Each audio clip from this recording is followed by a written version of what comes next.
मेरे भाई नीतीश कुमार जो हैं, हम ज्यादा उस पर टिप्पणी नहीं करेंगे वो क्या कर रहे हैं। तो एक उदाहरण आपको याद दिला देते हैं। 2019 में एक आंध्र प्रदेश के मुख्यमंत्री थे चंद्रबाबू नायडू।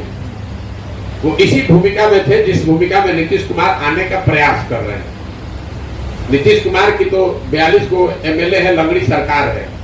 वो तो उस राज्य में बहुमत की सरकार चला रहे हैं और यही भूमिका उन्होंने भी शुरू किया था। बंगाल, पूरा देश का दौरा कर रहे थे कि अब हम खड़ा करेंगे।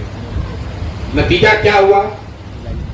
आंध्र प्रदेश में उनका एमपी घट हो गया 23 विधायक जीते, सत्ता से बाहर हो गए। तो नीतीश कुमार को बिहार की चिंता करनी चाहिए। अपना ठिकाना है नहीं। मैंने आपको वही कहा, जिस पार्टी का 0 एमपी है वो देश का प्रधानमंत्री तय कर रहा है। जिस पार्टी का अपना ठिकाना नहीं है वो पूरे देश के पार्टी को एकत्र कर रहा है।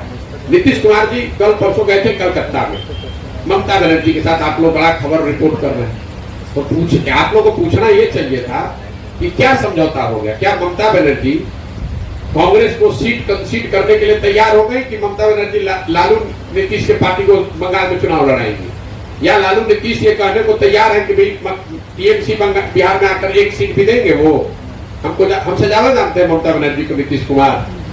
नीतीश कुमार को कौन पूछता है वहां? आप लोग ऐसी बात करते हैं। फिर आप गए उत्तर प्रदेश। उत्तर प्रदेश में अखिलेश जी 2014 में 5 एमपी जीती थी सपा। 2017 में 2019 में भी उनके 5 एमपी जीते हैं। और आप बात ऐसे कर रहे हैं जैसे लग रहा है कि 500 एमपी आप ही के पास है। तो 2 जीरो को जोड़िएगा तो उससे क्या होगा? अब हम ये बोलेंगे तो लोग कहेंगे कि ये भाजपा का बी टीम है। मेरे भाई, भाजपा के बी टीम आप हैं। आप अपनी दुकान चला रहे हैं। ये बिहार में मुसलमानों को मैसेज देने के लिए कि हम प्रयास कर रहे हैं, उनको भी मालूम है कि उस प्रयास से कुछ होना हुआ नहीं है। ये खाली डफली बजाने वाले लोग हैं। ये बैठ के जाकर वहां चाय पीना, प्रेस कॉन्फ्रेंस कर देना, अगर इससे विपक्ष मजबूत हो जाता तो आज से 20 वर्ष पहले देश विपक्ष मजबूत हो गया होता। ये लोग अपने घर से निकल के 5 किलोमीटर चल नहीं सकते हैं, कोई दौरा नहीं कर सकते हैं, कोई काम नहीं कर सकते। क्या राजनीति करेंगे? तो सत्ता की राजनीति करते हैं नीतीश कुमार। मुख्यमंत्री पद से आप छोड़ दे तो 5 को वर्कर उनके साथ नहीं मिलेगा आपको। हम नहीं उनके साथ रहे, हम नहीं जानते उनकी पार्टी का इतना दम है। नीतीश कुमार जी भैया दिन भर आप चलाते रहे, कहाँ निकाल रहे थे? 1 महीना निकाले, खत्म हो गया, समाधान हो गया बिहार का। समीक्षा कर रहे हैं। अरे मेरे भाई, समाधान यात्रा उन्होंने शुरू की, पूरे बिहार का दौरा किया और अपने हिसाब से, क्योंकि वो बिहार के सबसे बुद्धिमान व्यक्ति हैं, तो उन्होंने 1 महीने में ही बिहार के सारी समस्याओं का समाधान कर दिया और अब देश की समस्या के समाधान में लग गए। अभी जाके कांग्रेस से पूछिए, बिल्कुल लड़ सकती, क्यों नहीं लड़ सकती? सर, गेहूं का जो मूल्य है सर, वो भी रिकॉर्ड स्तर पर है सर। और उसका मेन कारण ये है कि राशन कार्ड में जो हमें 5 किलो गेहूं और चावल मिलता है, उसमें सिर्फ 1 किलो ही गेहूं प्रोवाइड किया जा रहा है सभी लाभुकों को। तो ऐसे में क्या किसे जिम्मेदार मानते हैं सर? गेहूं की जो इस तरह रिकॉर्ड स्तर महंगाई बढ़ रही है और चावल की भी जो ये रेट, गेहूं की जो कीमत है वो अंतर्राष्ट्रीय इशू है, ठीक है। और देश के स्तर पर जो केंद्र की सरकार है उसने कोई प्रयास किया नहीं है। यूक्रेन में जो लड़ाई चल रही है, अगर आप उसको सही में समझना चाहते हैं, तो यूक्रेन और रशिया में जो लड़ाई चल रही है उसकी वजह से गेहूं की शॉर्टेज शुरू हुई। बिहार की बात नहीं है, ये देश के स्तर पर गेहूं का निर्यात बंद हुआ नहीं। तो यहाँ पर जो, और उस समय आप गेहूं बाहर भेज रहे थे, फिर इन्होंने रोका, जब तक रोका तब तक भाव बढ़ गया है, इसलिए परेशानी आपको है।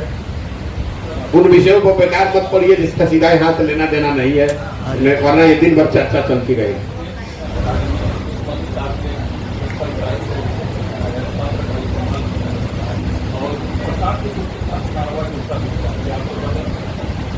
भैया डरते तो हम किसी से नहीं, इतना तो आपको समझ आ ही गया होगा कि हम डरते किसी से नहीं। जो कर रहे हैं वो सामने से कर रहे हैं और पिछले 10 साल से कर रहे हैं।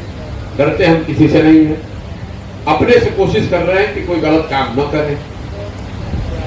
जब हम गलत कर नहीं रहे हैं, देखिए ये जो ईडी सीबीआई की बात है, जो सत्ता में रहता है उसका दुरुपयोग उपयोग करता ही है, ठीक है। भाजपा कर रही है, बिल्कुल जायज बात है, कर तो रही है, सब लोग ये मानेंगे। इसमें दिक्कत लोगों को नहीं है, लोगों के नजर से जो मैं समझ पाया हूं, लोगों को इससे दिक्कत नहीं है कि लालू यादव पर रेड क्यों हो रहा है। क्योंकि आप बिहार के लोग ये नहीं कहेंगे कि लालू यादव ईमानदार है, कि उनके लोग भ्रष्टाचार में शामिल नहीं है। हमने खुली चुनौती दी है नीतीश कुमार को, अगर दम है तो नीतीश कुमार कैमरे पर आकर एक लाइन खाली कह दे कि लालू जी या उनके परिवार का कोई आदमी भ्रष्टाचार में लिप्त नहीं रहा है। ये लाइन खाली नीतीश कुमार बोल दे, कोई अगर बुलवा दे तो आप जो कहिए मैं मानने को तैयार। नीतीश कुमार ये बोल ही नहीं सकते। जीवन भर राजनीति किया इस आदमी ने, यही कहा कि लालू जी भ्रष्ट हैं। लोगों को दिक्कत इसलिए नहीं है कि लालू जी पर या किसी नेता पर रेड क्यों हो रहा है, लोगों को दिक्कत इसलिए है कि वही नेता जब भाजपा से जुड़ जाता है तो उस पर रेड बंद हो जाता है। अगर रेड या जो कार्रवाई है वो समान तौर पर सब पर हो तो जनता उसको अप्रिशिएट करेगी। लेकिन लोगों को दिक्कत है कि भैया जब तक आप विपक्ष में है तो आप पर कार्रवाई हो रही है, जिस दिन आप भाजपा का दामन थाम लिए तो आप साफ हो गए।